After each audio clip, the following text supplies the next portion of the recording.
अस्सलाम वालेकुम my dear students, उम्मीद है आप सब ठीक ठाक होंगे, खैरियत से होंगे। आज का टॉपिक है diffusion of gas through the respiratory membrane. इस टॉपिक को पढ़ने से पहले आपको जो रेस्पिरेटरी मेम्ब्रेन है इसकी एनाटमी के बारे में पता होना चाहिए कि रेस्पिरेटरी मेम्ब्रेन क्या होती है, इसमें कितनी लेयर्स होती हैं और गैस जो है वो कैसे एक जगह से दूसरी जगह डिफ्यूज़ होती है। ठीक हो गया। तो सबसे पहले वर्ड जो हमारे पास आता है वो आता है डिफ्यूजन। डिफ्यूजन का मतलब होता है किसी भी चीज़ का या गैस का हाई कंसंट्रेशन से लो कंसंट्रेशन की तरफ मूव करना, इसको आप डिफ्यूजन कहते हैं। यानी जहाँ पे गैस का प्रेशर ज़्यादा है वहाँ से अगर गैस कम प्रेशर वाली जगह पे मूव करती है तो इसको आप डिफ्यूजन कहते हैं।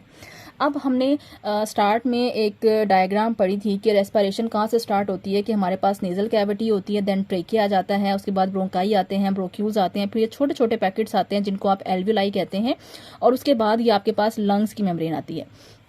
जो लंग्स की मेम्ब्रेन आपको दिखाई गई है यहाँ पे, ये लंग्स की जो मेम्ब्रेन है ये सिंगल नहीं होती, ये 3 लेयर्स के ऊपर मुश्तमिल होती है। मैंने डिफ्रेंशिएट करने के लिए लेयर्स को डिफरेंट कलर से जो है वो बनाया है। ठीक है, तो जो लंग्स के अंदर सबसे पहली झिल्ली होती है, झिल्ली नंबर 1, उसका नाम होता है फ्लूइड एंड सरफेक्टेंट लेयर। उसके बाहर जो लेयर होती है उसका नाम है 2, उसको कहते हैं एल्व्यूलर एपिथेलियल लेयर। और उसके बाहर जो लेयर होती है उसको आप कहते हैं 3, that is epithelial basement layer. Basement का मतलब होता है जो सबसे बुनियादी लेयर होती है। ठीक है, उसके बाद लंग्स खत्म हो जाते हैं और उसके बाद हमारे पास लंग्स के पास से क्या गुजरती हैं, ब्लड वेसल्स गुजरती हैं, लंग्स के पास से कैपिलरीज गुजरती हैं। तो ये जो नाली आपको दिखाई गई है ये एक बारीक सी खून की नाली है। उस बारीक सी खून की नाली को आप क्या कहते हैं, कैपिलरीज कहते हैं। आपको पता है कैपिलरीज के अंदर ब्लड होता है, ब्लड के अंदर व्हाइट ब्लड सेल्स होते हैं, प्लेटलेट्स होते हैं, आरबीसीज होते हैं, ये तमाम चीज़ें ब्लड के अंदर मौजूद होती हैं। सो जैसे ही हम लंग्स से बाहर की तरफ देखें तो लंग्स के पास से एक कैपिलरी गुजर रही है, एक नहीं गुजर रही, बहुत सारी कैपिलरीज गुजर रही हैं। मैंने उसमें से आपको एक कैपिलरी बना के दिखाई है। सो ऐसा नहीं होता कि जो कैपिलरी है वो बिल्कुल लंग्स के साथ चिपकी हुई होती हैं। लंग्स और कैपिलरी के दरमियान में स्पेस होती है जो आपको नजर आ रही है, जिसको मैंने 4 नंबर कहा है। इस स्पेस को आप कहते हैं इंटरस्टिशियल स्पेस। ठीक है, इस स्पेस के बाद आपके पास जो कैपिलरी है उसकी मेम्ब्रेन आती है। कैपिलरी की 2 मेम्ब्रेन होती हैं। जो सबसे बाहर वाली कैपिलरी की मेम्ब्रेन होती है उसको कहते हैं कैपिलरी बेसमेंट मेम्ब्रेन। तो यहाँ से आप याद रखेंगे जो लंग्स के बाहर की मेम्ब्रेन है उसको हम क्या कहते हैं, बेसमेंट मेम्ब्रेन, लेकिन उसको कहते हैं एपिथेलियल बेसमेंट मेम्ब्रेन। जो कैपिलरी की बाहर वाली लेयर होती है उसको भी हम क्या कहते हैं, बेसमेंट मेम्ब्रेन, लेकिन हम उसका नाम क्या देते हैं, क्योंकि ये कैपिलरी की है तो इसको हम कैपिलरी बेसमेंट मेम्ब्रेन कहते हैं। और इसके अंदर की तरफ जो लेयर है उसको आप कहते हैं लेयर नंबर 6, जिसको आप कहते हैं capillary endothelium. Endo mean internal. ठीक है, सो आपने ये टोटल 6 लेयर्स को आपने याद रखना है और तरतीब से याद रखना है। वो आपसे पूछ सकते हैं कि विच of the following is the innermost layer of the lung. तो इनर मोस्ट कौन सी होगी, fluid and surfactant layer. Which of the following is the outermost layer of the lungs. तो लंग्स की सबसे बाहर वाली लेयर क्या है, epithelial basement layer. Which of the following layer is present between lungs and the capillary membrane. तो वो कौन सी होती है, वो है interstitial space. Which of the following is the outermost layer of the capillary, that is capillary basement membrane. Which of the following is the innermost layer of the capillary, that is capillary endothelium layer. So अब होता क्या है कि जब हम सांस लेते हैं तो सांस के जरिए से ऑक्सीजन अंदर आती है, वो ऑक्सीजन यहाँ पे गुजरती है और वो ऑक्सीजन जो है वो इन एल्व्यूलाई, जो गोल गोल से आपको पैकेट्स नजर आ रहे हैं, इसके अंदर वो ऑक्सीजन जमा हो जाती है। अब उस ऑक्सीजन ने लंग्स में भला क्या काम करना है, उस ऑक्सीजन को जाना चाहिए बॉडी के मुख्तलिफ टिश्यूज में, मुख्तलिफ ऑर्गन्स में, लिहाजा इस झिल्ली में से ये ऑक्सीजन निकलती है। ठीक है, और उसके बाद वो कहाँ आ जाती है, उसके बाद वो स्पेस में आ जाती है, जिसको हमने क्या कहा है, जिसको हमने कहा है इंटरस्टिशियल स्पेस।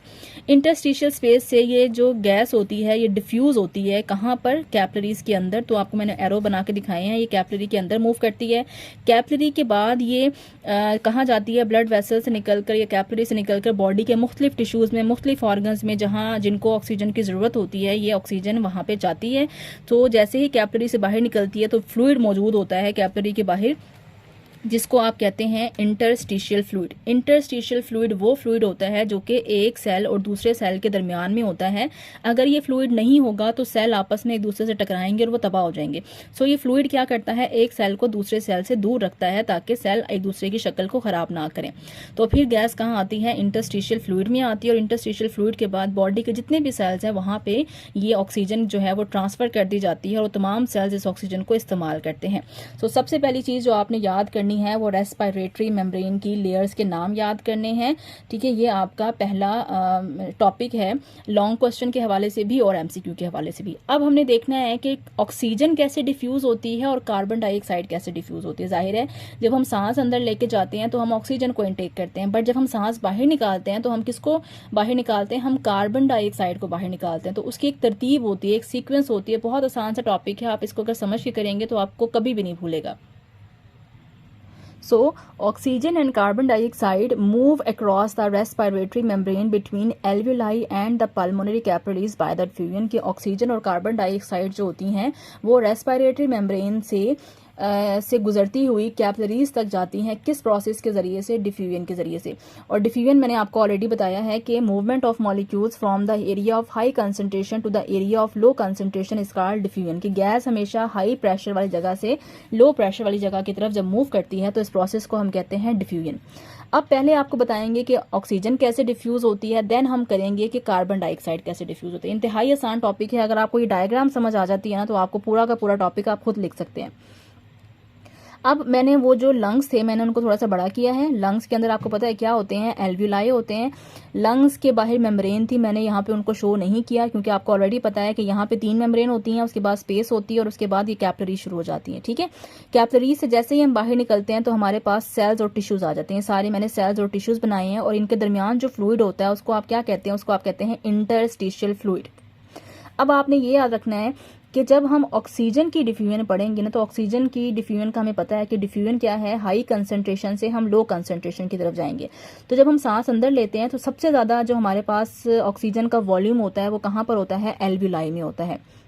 यहाँ मैंने मेंशन किया है कि नॉर्मल बंदे के अंदर जो ऑक्सीजन का वॉल्यूम है एल्व्यूलाई में वो होता है 104 मिलीमीटर ऑफ मरकरी। ये यूनिट आपने याद रखना है कि हम गैस का यूनिट कौन सा फाइंड करते हैं, वो होता है मिलीमीटर ऑफ मरकरी। HG हम कहते हैं मरकरी को। ये वही यूनिट है जो आप ब्लड प्रेशर मशीन के अंदर भी इस्तेमाल करते हैं। तो एल्व्यूलाई में गैस का प्रेशर इतना होता है, जबकि हमारी जो कैपिलरीज हैं उसमें गैस का प्रेशर, ऑक्सीजन का प्रेशर होता है 95 मिलीमीटर ऑफ मरकरी।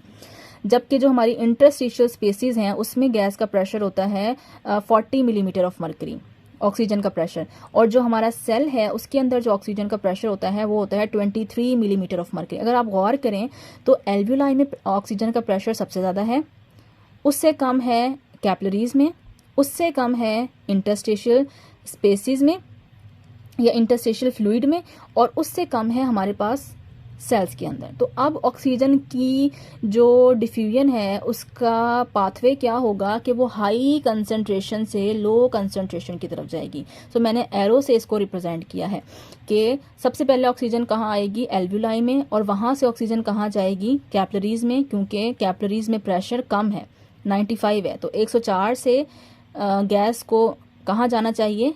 कैपिलरीज में जाना चाहिए, क्योंकि कैपिलरीज बेचारी के पास प्रेशर बहुत कम है। अब कैपिलरीज में जब ऑक्सीजन आ जाती है तो फिर वो कहती है कि अब मैं कहाँ जाऊँ, तो आगे देखती है कि जो इंटरस्टिशियल फ्लूइड है उसके पास ऑक्सीजन कम है, तो ऑक्सीजन जो है वो यहाँ से निकल के यहाँ पे आ जाती है। उसके बाद सेल्स के पास ऑक्सीजन कम होती है तो फ्लूइड से निकल के ऑक्सीजन कहाँ चली जाती है? हमारे सेल्स के पास चली जाती है। तो इस तरह से हमारे पास डिफ्यूजन होती है ऑक्सीजन की। और ये डिफ्यूजन क्यों हो रही है? प्रेशर डिफरेंस की वजह से हो रही है। अब आप एरो को ऐसे नहीं बना सकते, ठीक है, क्योंकि हमें पता है कि 95 से ऑक्सीजन 104 पे मूव नहीं कर सकती। क्यों? क्योंकि 95 कम है, 104 ज्यादा है। जबकि डिफ्यूजन तो ये होता है कि हाई से लो पे जाना है। ठीक हो गया? तो 23 से 40 पे नहीं जा सकते, 40 से 95 पे नहीं जा सकते, 95 से 104 पे हम नहीं जा सकते, क्योंकि उल्टा हो जाता है। ये तो हम लो से हाई की तरफ जा रहे हैं, तो ऐसा नहीं होता। डिफ्यूजन हमेशा हाई से लो की तरफ होती है। ओके हो गया? अब क्या होगा कि आपकी ने तमाम सेल्स को ऑक्सीजन पहुंचा दी है, तमाम सेल्स ने उस ऑक्सीजन को इस्तेमाल किया। अब उनके पास ऑक्सीजन खत्म हो गई है और वो ऑक्सीजन किस में कन्वर्ट हो गई है? वो ऑक्सीजन कन्वर्ट हो गई है आपकी कार्बन डाइऑक्साइड के अंदर। अब कार्बन डाइऑक्साइड का तो हमने कुछ नहीं करना सेल्स में, कार्बन डाइऑक्साइड तो एक टॉक्सिक गैस है। तो हम क्या चाहते हैं कि जी हम कार्बन डाइऑक्साइड को बॉडी से खारिज करें। अब क्या करना है कि हमारे पास जो इस टाइम कार्बन डाइऑक्साइड है वो सबसे ज्यादा कहाँ पे मौजूद होगी? सेल्स में मौजूद होगी, क्योंकि सेल्स ने कार्बन डाइऑक्साइड पैदा की है ऑक्सीजन को इस्तेमाल करके। सो अब मैंने कार्बन डाइऑक्साइड का पाथवे जो है वो यहाँ पे मेंशन किया है कि कार्बन डाइऑक्साइड का जो वॉल्यूम सेल्स में होता है वो होता है 46 millimetre of mercury.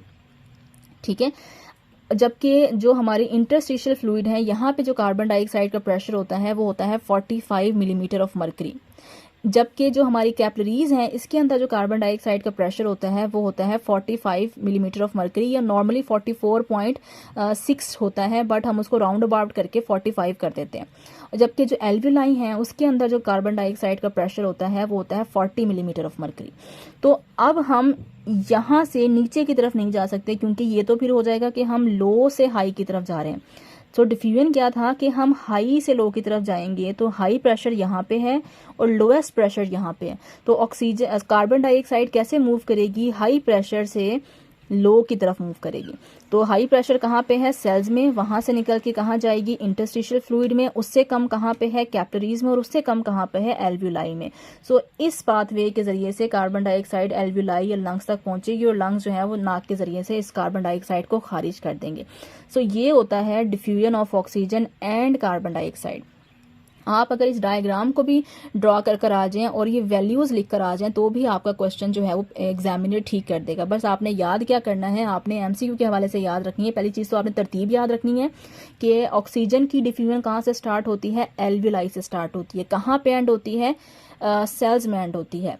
Carbon dioxide की डिफ्यूजन कहाँ से स्टार्ट होती है, सेल्स से स्टार्ट होती है। कहाँ पे एंड होती है, एल्वियोलाई में एंड होती है।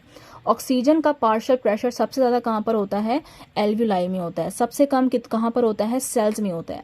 कार्बन डाइऑक्साइड का पार्शियल प्रेशर सबसे ज्यादा कहाँ पर होता है, सेल्स में होता है। सबसे कम कहाँ पर होता है, एल्वियोलाइज में होता है। फिर आपने वैल्यूज याद करनी है कि एल्वियोलाई में पार्शियल प्रेशर कितना है ऑक्सीजन का और कार्बन डाइऑक्साइड का कितना है।